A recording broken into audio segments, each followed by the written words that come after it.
Emmanuel Macron is working on. Last week, he says something, and I'm going to quote him. He said, for every European country demographically disappearing, in the same period, one African country appears.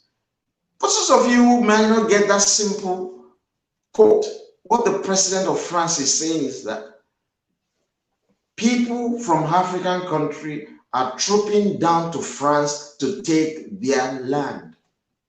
Not only France, but across European country. He rejected this. Land is the most important resources God Almighty has given to us human beings.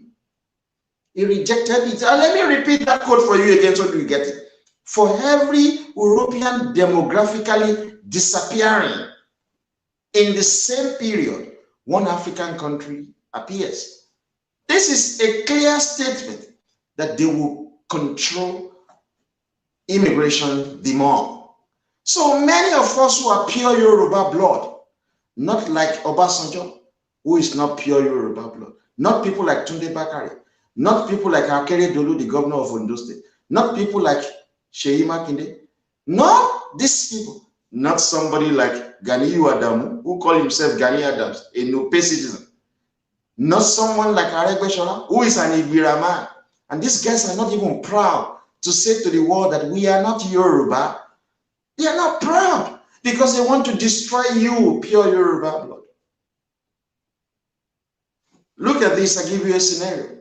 Seyi Makinde's mother is not a Yoruba man.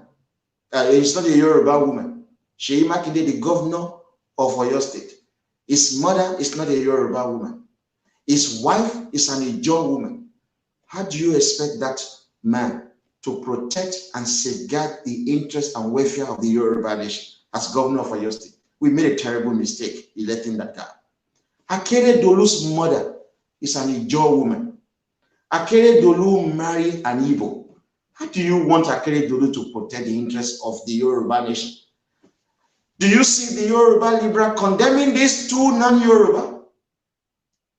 Do you see the Yoruba Libra condemning them? Do you see the Igbo condemning them? No, but they are attacking pure Yoruba blood, you know. Look, let me be frank with you. Let me be frank with you.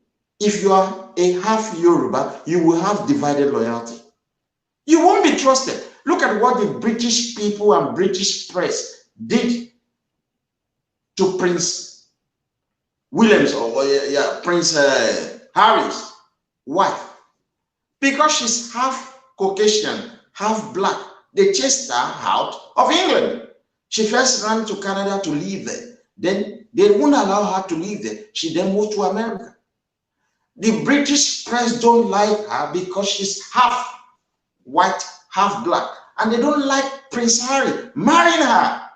Look, everywhere you go in the world, it is the right of the people to safeguard and protect their interests. They feel that if this lady should be allowed to mingle with the royal family, some white will want to take black as partners, which would damage their nation. They don't want it.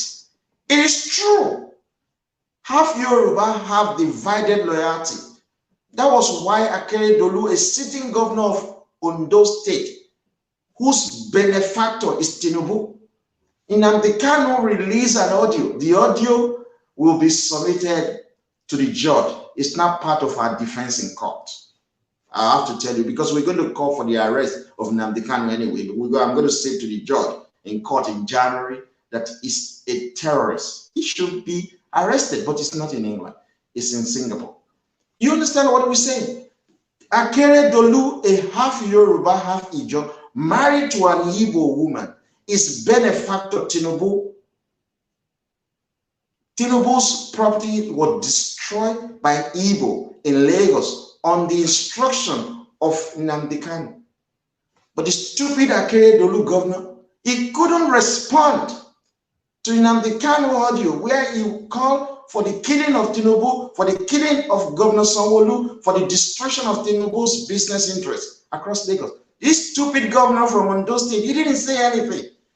We issue an ultimatum asking Igbo to leave Yoruba land. The idiot Akeredolu rushed in front of the press, talking down at my person. He has divided loyalty. We made a terrible mistake as Yoruba people to allow people who are not Yoruba to be in charge of our governance.